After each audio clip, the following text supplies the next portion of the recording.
রুমের ভিতরে নেটওয়ার্ক থাকে না, এই সমস্যা কিভাবে সমাধান করবেন? দেখুন, রুমের ভিতরে ঢুকলেই নেটওয়ার্ক থাকে না, এই সমস্যা ফেস করেনি এরকম লোক খুঁজে পাওয়া মুশকিল। বাইরে ঠিকঠাক মতো নেটওয়ার্ক পাওয়া গেলেও রুমের ভিতরে ঢোকার সাথে সাথে নেটওয়ার্ক একেবারে চলে যায়, ভিডিও দেখা যায় না, কোনো কিছু করা যায় না। এরকম সমস্যা থেকে থাকলে কিভাবে সমাধান করবেন আজকের এই ভিডিওটি থেকে জানতে পারবেন।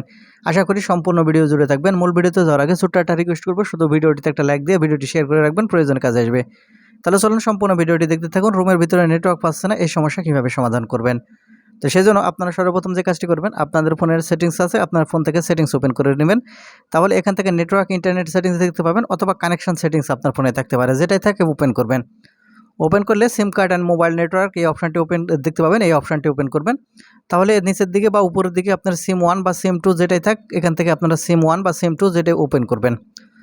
ওপেন করলে আপনাকে এরকম ইন্টারফেসে নিয়ে আসবে। এখন এখান থেকে নিচের দিকে আপনারা লক্ষ্য করলে দেখতে পাবেন অ্যাক্সেস পয়েন্ট নেম। আপনি জাস্ট এখান থেকে অ্যাক্সেস পয়েন্ট নেম এই অপশানের উপর ক্লিক করবেন। ক্লিক করার পর যে জিপি ইন্টারনেট বা যে ইন্টারনেটে যেটাই আপনারা সিলেক্ট করা থাক না কেন, সেটাই এখান থেকে আপনারা ওপেন করবেন।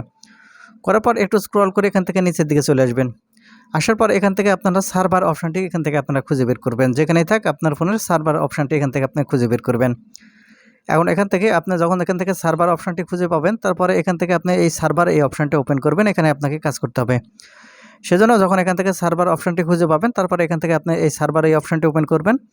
ওপেন করার পর এখান থেকে 5G এটা আপনি এখান থেকে টাইপ করে দিয়ে দিবেন। আমি দেখতে পাচ্ছেন দিয়ে দিচ্ছি। এখান থেকে 5G এটা আপনার টাইপ করে দিয়ে দিবেন। দেওয়ার পর এখান থেকে নিচের দিকে চলে আসবেন। তারপরে দেখতে পাবেন এপিএন প্রোটোকল। এখন এখান থেকে আপনার যে এপিএন প্রোটোকল অপশানটি দেখতে পাবেন, আমি মার্ক করে দেখিয়ে দিচ্ছি। এই এপিএন প্রোটোকলটি অপশান উপরে করবেন। করার পর সবার নিচে যে অপশানটি আছে, এই সবার এই নিচের এই অপশানটি সিলেক্ট করে দিবেন। তারপরে এই নিচের যে এপিএন প্রোটোকল এটা এই অপশানটি আপনারা দেখতে পাবেন, এটা ওপেন করবেন। করার পর এই যে নিচের যে অপশানটি আছে এটা আপনারা সিলেক্ট করে দিবেন। এই কাজ দুটো করা হয়ে গেলে ফোনের নোটিফিকেশন বা টেনে নিচের দিকে নিয়ে আসবেন। এয়ারপ্লেন মোড এখান থেকে চালু করবেন, চালু করার পর বন্ধ করে দেবেন। দেখতে পাবেন আপনার মোবাইলে আপনার ঘরের ভিতরেও নেটওয়ার্ক ভালো নেটওয়ার্ক পাবে। আশা করি বুঝতে পেরেছেন। আর ভিডিওটি থেকে কিছু শিখে থাকলে চ্যানেলটিকে সাবস্ক্রাইব করে সাথেই থাকবেন। ধন্যবাদ।